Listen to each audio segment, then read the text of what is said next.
पिछली क्लास में हमने अध्ययन किया था कि जो साइंस शब्द है, इस साइंस शब्द की जो उत्पत्ति है वह सिंटिया नामक वर्ड से हुई है, जो कहीं ना कहीं लैटिन भाषा का शब्द है। तो आज की क्लास में हम अध्ययन करेंगे कि जो विज्ञान है इसकी कितनी शाखाएं होती है। अब ये शाखाएं क्या होती है? जब विज्ञान को बनाया गया और लोगों के सामने प्रस्तुत किया तो बोला कि हमने एक ग्रंथ बना दिया और इस ग्रंथ को हम आपके सामने आज प्रस्तुत कर रहे हैं, और इस ग्रंथ में जैसे ही तुम पढ़ोगे आपको इस जीवन का संपूर्ण ज्ञान आपको क्या हो जाएगा, मिल जाएगा। लोगों ने बोला कि ठीक है। तो जैसे लोगों को ग्रंथ दिया गया तो ये ग्रंथ काफी बड़ा था। जब विज्ञान की पुस्तक दी गई लोगों ने, या लोगों को जब विज्ञान की किताब दी गई तो किताब काफी बड़ी नजर आई और लोगों ने बोला हाय राम, इतनी बड़ी पुस्तक, इसको कैसे पढ़ेंगे। तो कोई बुद्धिमान व्यक्तियों ने बोला कि ऐसा करते हैं, जो ये किताब आपने बनाई है इतनी मोटी विज्ञान की, इसको आप डिवाइड कर दो, आप इसके विभाजन कर दो, आप इसके पार्ट कर दो। लोगों को लगा यार बंदे की बात में दम है, तो उन्होंने बोला कि ठीक है, लेकिन पार्ट कैसे करें, इसका विभाजन कैसे करें। तो ऐसे बैठे थे सारे और उनके मध्य बातें चली। तो किसी ने बोला कि इसमें किस चीज़ों की जानकारी हमें मिलेगी। लोग बोले इसमें पानी की जानकारी मिलेगी। तो ऐसे दूसरा एक व्यक्ति था, वो बोला पानी नहीं, पानी नहीं। बोला कि क्यों पानी नहीं? भाई पानी को पानी हम बोल देंगे तो फिर औरों में और विज्ञान में क्या अंतर होगा। बोला कि ये तो बात सही है।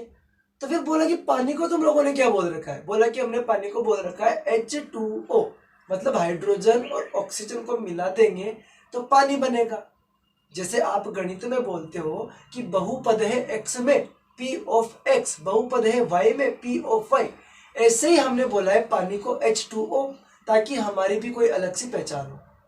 बोला कि ये तो बात ठीक है, लेकिन ये जो पानी के जो सूत्र आप दे रहे हो, ये जो केमिकल की बात आप कर रहे हो, कॉपर सल्फेट, ये जो चीजें आप बता रहे हो ना, इनको रखे किसमें?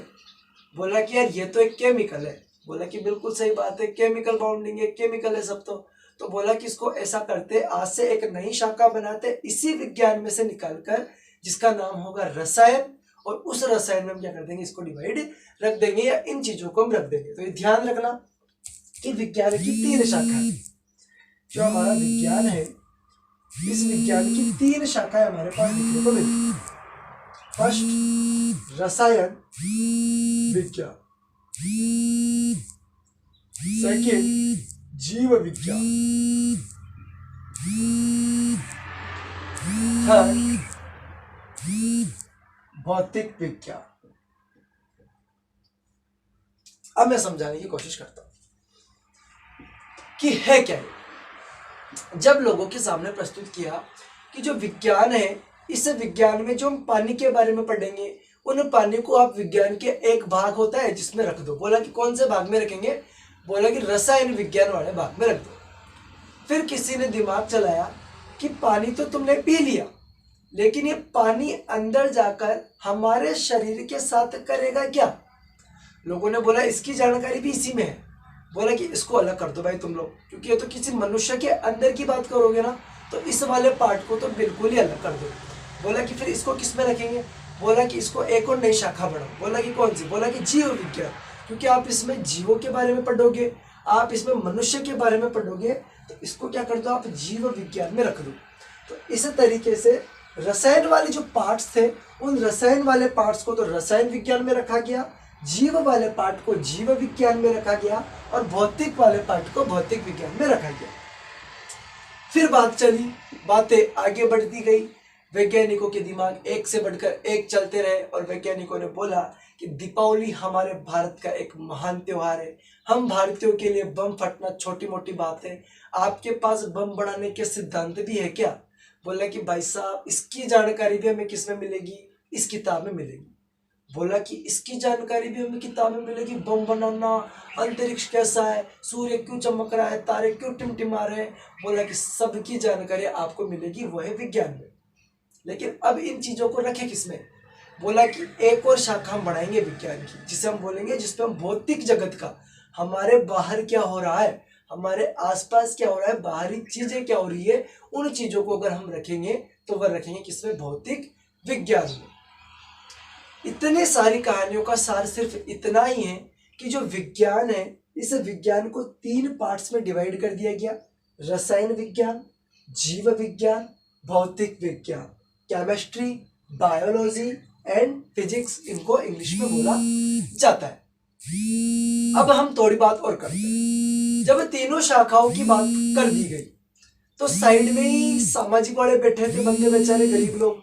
उन्होंने बोला सब कुछ आप ही बता दोगे तो जल प्रदूषण, पर्यावरण प्रदूषण, पानी कैसे बढ़ते हैं, पानी में क्या होता है, जल चक्र, खाद, उर्वरक भी तुम ही बता दो।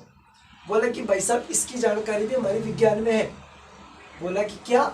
हाँ। बोला कि सामाजिक के जो चीज आप बोल रहे हो ना, पर्यावरण प्रदूषण, जल प्रदूषण, ये भी हम विज्ञान में बताते हैं, तो इनको भी हम ही रख लेते हैं।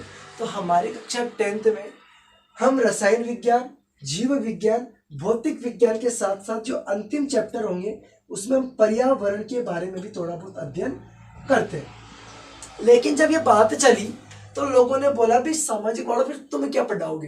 बोला कि हम फ्रांस की क्रांति पढ़ाएंगे, बोला कि हम रूस की क्रांति पढ़ाएंगे, हम प्रथम विश्व युद्ध पढ़ाएंगे। मामला खत्म। विज्ञान ने सारी चीजें बता दी, पर्यावरण भी इसमें ले ली, भौतिकी भी इसमें ले ली, बायोलॉजी भी इसमें ले ली और केमिस्ट्री को भी कहीं ना कहीं इसी में रख लिया। और 10th की जो NCERT जो किताब है, ये किताब हल्की हल्की जानकारियां या मोटे मोटे तौर तरीकों से काफ़ी कुछ हमें बताकर जाएगी। हम बहुत ही डिटेल में इस पुस्तक को कवर करेंगे। हालांकि बहुत ही इंटरेस्टिंग बुक हमारे पास होगी और विज्ञान वास्तव में बहुत ही मस्त सब्जेक्ट है और 10th की विज्ञान तो वास्तव में जिसमें अमेजिंग है। तो बाकी नेक्स्ट वीडियो में हम करेंगे।